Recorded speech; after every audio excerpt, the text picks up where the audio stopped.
ઠાકોરજી આપણને બધાને શું કહે છે ખબર છે? સાંભળવા જેવી વાત છે. ઠાકોરજી કહે છે તું કરે છે એ જે તું ઈચ્છે છે. આપણા બધાનો સ્વભાવ છે, આપણે આપણા મનનું ધાર્યું કરીએ છીએ. અને ઠાકોરજી એમ કહે છે કે તું કરે છે એ જે તું ઈચ્છે છે, પણ થાય છે એ જે હું ઈચ્છું છું. અને પછી ઠાકોરજી એમ કહે છે તું કર એ જે હું ઈચ્છું છું, પછી થાશે એ જે તું ઈચ્છે છે.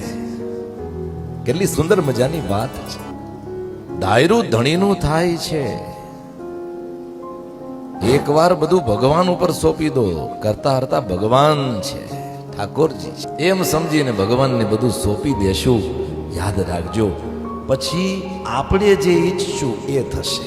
પણ પેલા ભગવાનને બધું સોંપો.